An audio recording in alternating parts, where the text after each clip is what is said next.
Horror games almost never let this happen anymore. You walk into a hallway, you hear something that's usually the sound that they cue up when something awful is about to happen, and then the camera does absolutely nothing. You can't frantically swing the viewport around to check for threats like any rational human being. The camera just kind of sits there staring at a door frame. So you have to walk forward into a blind spot, which is exactly how they got you. The hardware forced a strict technical limitation back then because the console couldn't render a full 3D room, so they just glued the camera in place. But by doing that, the developer quickly realized that they could just manufacture pure panic simply by just refusing to let you turn your damn head. Go back and play those original games and they still feel really stressful because the camera is basically just another enemy.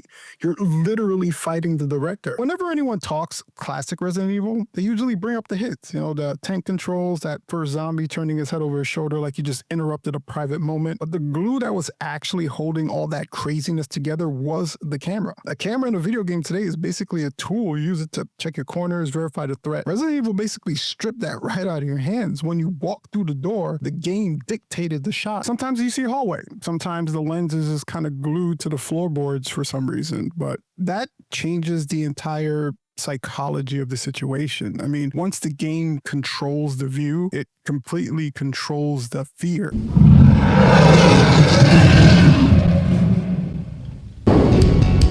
Chris Redfield.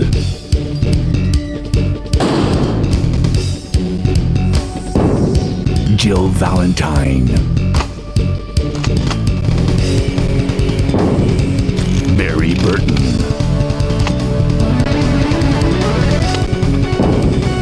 Rebecca Chambers. Albert Wesker.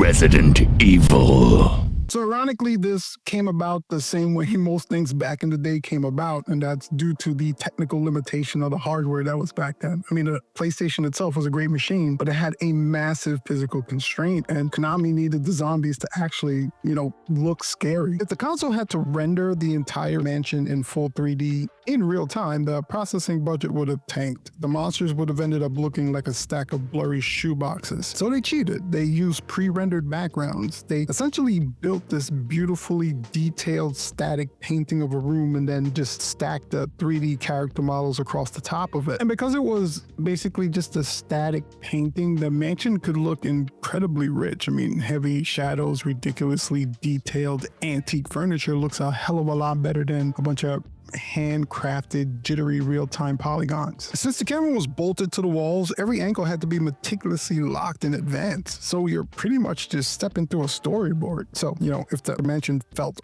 weird to you, like, it was arranged, it's because the developers already knew exactly where you were going to panic. This setup also did something a little weird with the relationship with whichever protagonist you chose to play with. I mean, games today, the threat is kind of obvious. The monster's running directly into your face. Classic Resident Evil creates this psychological distance. You're still holding the controller, but you're basically spectating. So for instance, when a character would walk across a massive empty dining room, the camera would give a rat in a maze type feel. It was actively trying to make you feel vulnerable. Sometimes it would shrink the character down to nothing. Other times the hallway would just completely swallow them up. It gave you exactly enough visual information to be terrified and absolutely zero ability to check your six. It feels like you're watching someone who has no idea they're being watched. Or worse, it feels like something in the house itself is watching them. The most immediate thing these locked camera angles did was hide the information. Walking down a completely empty hallway turned into this weird leap of faith. You would hear some dragging footsteps and the camera just sat there lovingly staring at a grandfather clock, and you on the other hand had absolutely zero visual confirmation of the threat. It's using your brain to kind of fill in the gaps, and it's basically like what Silent Hill did with the fog. And like I said in that video, your brain turns out is kind of an asshole, and it's definitely vastly more cruel than a 32-bit processor. Because you can't really see anything, your ears started working overtime. I mean, the audio became your scout. You hear something and freeze and try to calculate the exact exact distance purely based on the sound alone. Half the time it was just that one guy, but the real punishment is the 5 seconds you spent walking forward completely blind. The hesitation is where the game actually happens. Think about that first zombie in the mansion. You basically leave the dining room, you step into the hallway, the camera gives you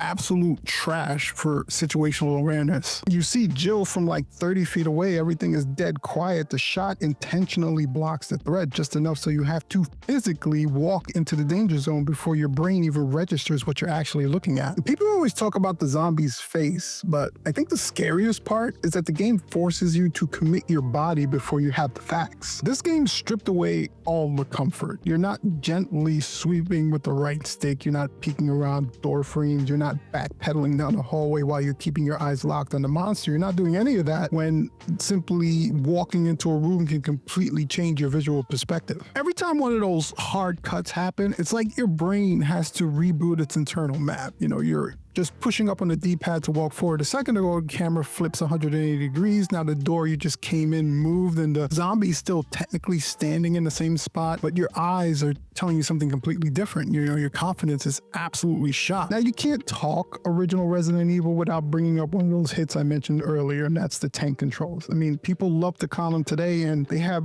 really good reason to do that because it was like trying to parallel park a human being. You'd press up and they'd walk strictly based on where their nose was pointing. Left and right just spun you in place. It felt completely unnatural. But when you factor in that fixed camera, it's basically the only way it could have really worked. If they had mapped movement the other way, every single camera cut would have messed you up completely. You'd be holding right to run down the hallway, the camera would snap and you'd reverse angles and suddenly your character would be, violently U-turning straight into a zombie. The tank controls fixed that. Up was always forward regardless of where the camera decided to sit, which added to the overall panic of the game. You couldn't effortlessly bail out of a bad situation just by snapping the camera view around and gliding away. You're consistently reminded that your character is a heavy physical object in a tight space. You had to commit to an exit strategy, especially when a zombie finally corners you in a hallway and your brain is basically screaming to your thumbs to turn around and stop backing up. And why are you humping that grandfather clock? That's the specific terrible clumsiness of this game. You were never in perfect control, so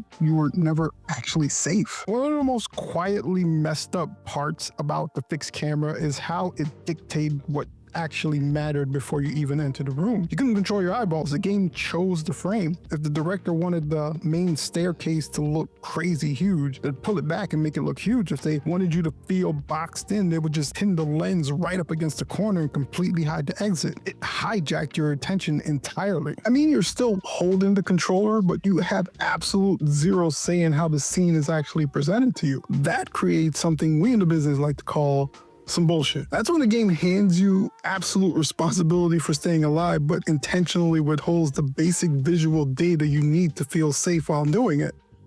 Some bullshit. And now we get to the part where the game actively steals tricks from horror movie directors. And no, I'm not talking about forcing you to sit through a 20-minute long boring cutscene. It has to do with the psychological framing of the space itself. Things like they drop the lens to the floorboard to add a little bit of hostility to an empty hallway, or they'll tilt the camera angle just a couple of degrees so the whole room feels off before a single zombie even groans. Sometimes they'll just stick the camera all the way at the far end of a pitch black hallway, so you have to walk directly towards the lens like you're approaching your own stalker. All those camera tricks together take you from inside the theater watching the idiot teenager make bad choices to physically putting you in that teenager's shoes where you're the one pushing up on the D-pad crossing the creepy empty space, which added to the scariness, I'm pretty sure that's a word, of making the camera start to feel like an actual presence in the room.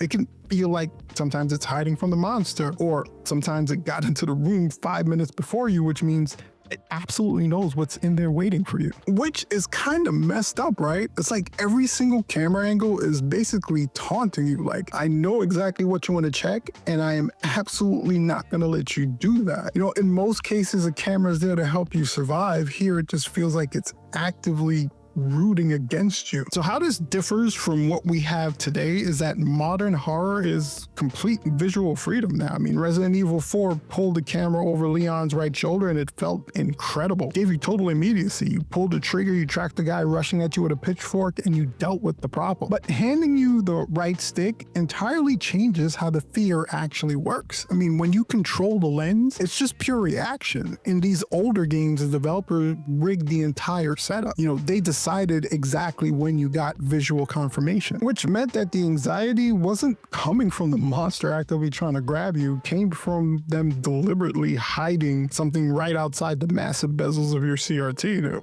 classic Resident Evil left you feeling completely exposed. All you can do is push up on the D-pad and pray that the next angle wasn't staring straight down the throat of a hunter. And given all that, I guess you can see exactly why this specific brand of terrifying misery is kind of creeping its way back into gaming, you know, especially on the indie side. So look at games like Tormented Souls, Heartworm, Fear the Spotlight. Those are basically kind of straight up hijacking the old Konami blueprint. You know, some of them even have the damn tank controls. Some of them try to slap the modern analog but still use the fixed camera. Others even just stick with the clunky PS1 polygons. Either way, they're all chasing pretty much the exact same thing, and that's handing absolute authority back to the director. They get to frame the shot. They get to hide the exact thing that you're terrified of, and then they make you walk into the room and all of a sudden the angle changes immediately to set the scene. I mean, back in '96, this was a hack to save memory. Now it's deliberate. It's funny because people love to write off the fixed cameras as like trash, and those are the ones that completely miss the point. It